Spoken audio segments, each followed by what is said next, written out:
Hello, everyone, and welcome to this week's episode of the DVC Show, coming to you from the Bob Varley Studio in Orlando, Florida. I'm your host, Pete Werner, joined this week by my good friend from the DVC Store, Mr. Jerry Saito. Hello. Our producer, Mr. Corey Fiascanaro. Welcome home. And via Skype, Webmaster Doc, also known as Rob Lindsay, on Disboards.com. Via Skype. I think I said that already. I'm delirious right now. I'm sorry. It's been that kind of day. Yeah.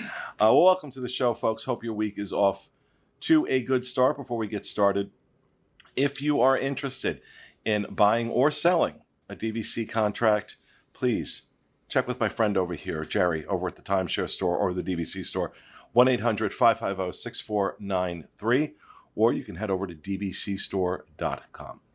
And that's kind of what we're going to talk about today. We're going to talk about what the state of the resale market is right now. A lot of speculation been happening over the last several months regarding COVID and what impact it would have on resale prices. Now, I've mentioned on some shows before, just in case anybody isn't aware, I am now a licensed real estate agent in the state of Florida. With our Moving to Orlando team. Sorry, I'm pointing at your Oh, yeah, right there. Your logo there. And I can tell you that from the standpoint of, because, a timeshare purchase is a real estate purchase, just on a much smaller scale than when you're buying a home. And there are some different laws and rules that apply. But at least from the home market, first of all, it's a seller's market in Orlando right now. And that means there are fewer sellers and more buyers. So a house gets listed, we've seen it happen. House gets listed for sale, and within a few days, it goes pending, especially if it's in the right neighborhood and at the right price. It just goes. They don't last. And as a result of that, the prices since April, median home prices have increased by about 7% in Orlando through this COVID period. So it's not having any impact. I can tell you from our standpoint, in terms of the number of people looking to buy homes, it's crazy. Okay, there's plenty of people looking to buy homes. And of course, if you purchase, well, I won't get into that on this show. That's another show. But because quarantine doesn't apply, the same rules don't apply if you're coming to buy a home as if you're just coming on vacation. But that's another show. Now, it's a little different right now with the timeshare market in that it's a buyer's market, is what you were saying earlier. Is that true? Is that accurate? So it's very interesting what's going on. So there are a great supply of buyers. There's a lot of buyers in the market looking for deals. And there are sellers who are selling because of the unknown and potential, where's the market going? So they want to, they're not necessarily pleased with some of the new restrictions Disney has for ticketing and for vacationing. So sellers are selling, buyers are buying. The demand is incredible. There's so many buyers looking to purchase. And some of these packages, there's a great deal to be had. Some sellers are willing to accept an offer or take something that, again, a couple months ago, they probably would not have accepted. But the market is good in terms of pricing. Things haven't changed too much. The demand is good for buyers, and sellers are listing, but there are some deals. So we're selling a lot of properties, and it just depends, I guess, on where that listing is posted. If it's priced high, it's going to sit on the market. If it's priced, within the market or a little less, it's going to go right away. Now, all right. So when you talk about offers, I think we need to be clear with some of you. If you're going to offer $65 a point on a Grand Floridian contract, you pretty much not going to happen. Okay. So that's not what we're talking about, but we are talking, people have gotten more aggressive with these offers, and sellers have been more receptive, is what you're saying. Correct. And like let's just use Grand Floridian as an example. Most listings for Grand Floridian currently are selling or listing, let's say 160 to 170 a point. It's not unheard of that a seller may accept an offer in the 150s. Previous to the COVID situation, they've been selling at 165, 170. They weren't really dropping down the 150s. There might even be a seller that may take a slight lesser offer. So the opportunity is there. I mean, again, I've been with the timeshare store a very long time. I've seen September 11th. I've seen the housing market crash. It is a good time to buy. If you're in the market, there are good deals out there. And Disney hasn't bought anything back since March 30th. So they're not really stepping in. So if you're considering a purchase, it's a good time to buy. Sellers, packages are still selling. The demand is still there. So if you were considering selling, it's still there. There's demand for your property. Are there particular properties that are hotter than others, or more, or in your are a better deal than others? Not necessarily. I've said this before, and again, I don't know how this is going to come across, but there's a seat for every saddle.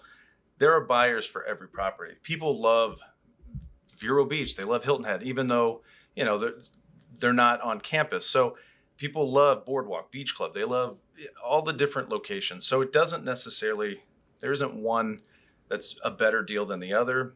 They're all selling very, very well. But I would say, the most popular properties are obviously the ones that are economical, like Saratoga Springs, Animal Kingdom, Polynesian. But obviously the ones next to the theme parks, people love those too. So they're all good. I wonder, we really thought, let me speak for myself. I thought we'd be more out of this COVID situation by now than we are. The fact that it's dragging on, and now it looks like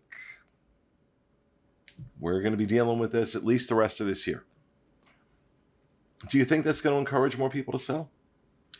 I do. I think, we always had a difficult time finding sellers, because, Disney Vacation Club is great. It's a beautiful accommodation. They're easy to make reservations. They don't nickel and dime you to death. So I feel like it's always been difficult to find sellers for properties. There's always been a demand for buyers. But with, COVID, more sellers are like, what, we've done some great things. We've had some great trips. Maybe it's time to do something different. I think COVID maybe flipped a switch where it's maybe time for them. They've decided to sell. But those buyers that haven't been members for the past 10, 12, 15 years, those are people that could potentially benefit and pick up a contract for prices that were years ago. So, yeah. And it's now let me bring you in on this, Rob. You've purchased resale before, right? Correct. And do you ever look at contracts? Sure. What catches your eye right now? As somebody who's been doing this now, because we talked in a previous show, you bought in 93? 93, 27 years plus. Wow. And Rob has all the points, okay? He's like the Oprah of DVC. He's got all the points. Pretty much. And what catches your eye? What catches your eye when you look? Actually, at this point, I tend to look at the number of points that are available at what resorts. And in other words, the size of the contract.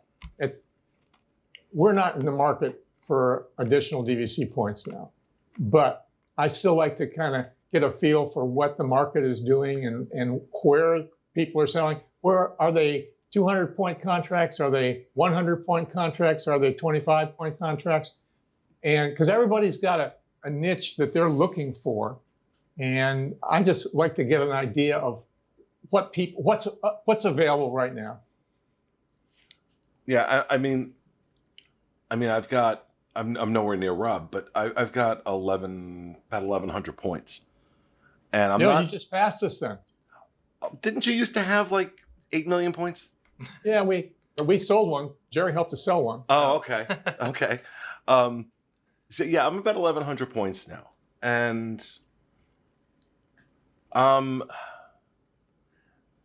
I always say I'm not in the market to buy anymore, but of course, the work I do with Jerry in the DVC store, I see everything that comes across, and I get the text alerts because there are certain, and we'll have link to if you want to get text alerts when properties become available. We'll have that information in the notes right below this video on YouTube.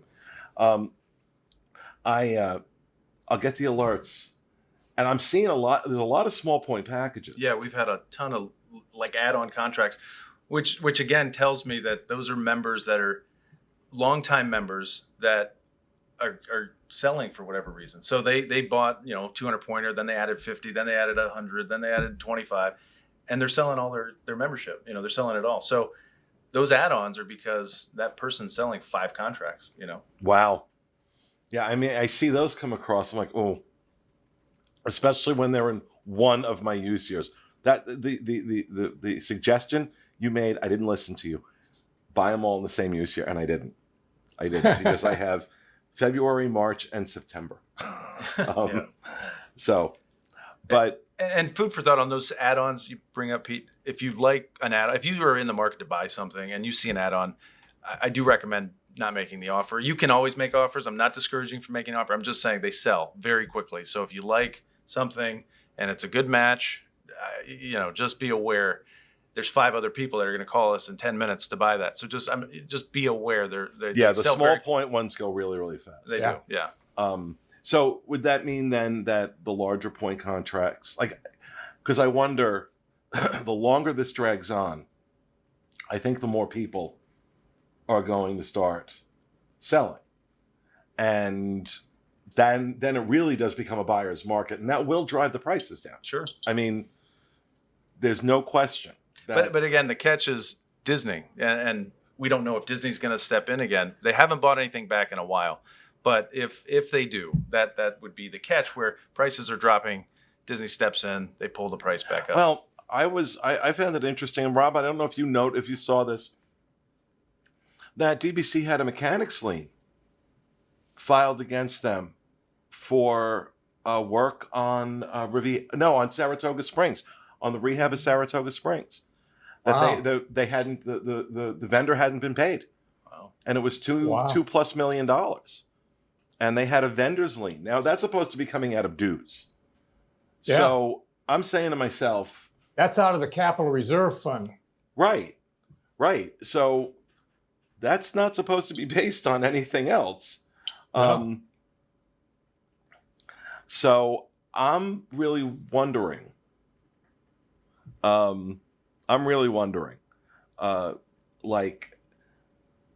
If they're going to start buying back anytime. I don't think they are. It's unprecedented times. Disney's been so consistent for so many years, and this is just a time where nobody really knows what's going on. But what we do know, this too shall pass. This too shall pass. Absolutely. This will not always be. Now, granted, I mean, look, I think the world has changed because of COVID. No question about it. None. Zero. And there will be permanent changes moving forward. I think that will go on for many, many years. But eventually, we will be on the other side of this. I'm sure the people during the pandemic in the turn of the century in the 1900s felt like it was going to go on forever. But eventually, the Spanish flu pandemic, eventually we got past it, right? And this will happen. This will happen again. We will get past this.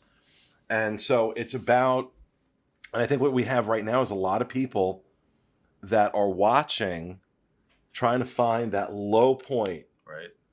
And what you're going to see is the minute word gets out that Disney has started buying back contracts, you're going to see a bunch of people try and pounce as quickly as possible to see if they can get one through before Disney buys them all back. Right. But the idea is to try and time it so that you're getting it before then. But well, that's what I was going to say. To time the market is any market is very, very difficult. You never know when the bottom is, or where the top is, or whatever the case. So my advice is, if you see something, let's say you're interested, you're considering a purchase, and you see something that's a good match, make the offer. You never know. I mean, maybe the bottom, keeps going down. Who knows?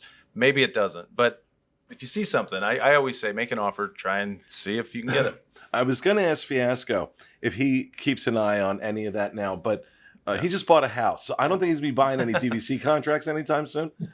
Up until the point where I was like, yeah, let's get a house, I have been getting text alerts for Copper Creek and Animal Kingdom.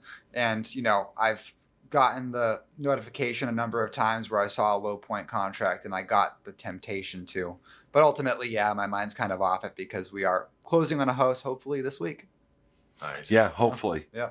It's been a process. Oh, it's been fun. It's been a process. Now, I also wonder what's going to happen. We're hearing rumors that Reflections has been scrapped, that they're not going to build Reflections. That has not been officially announced, but a lot of the indicators are suggesting that rumor is probably true. Not the case with the DVC tower out at the Disneyland Hotel.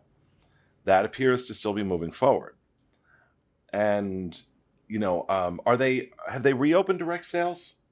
I've heard that there is direct sales happening. I don't think they're in the office per se, but they are doing remote sales. So I do know of a guy that actually just recently sold a property a couple days ago to one of my clients. So yes, I think they are doing sales. They didn't bring the whole staff back. They only have certain guides that are back and doing, I believe, remote sales. I wonder,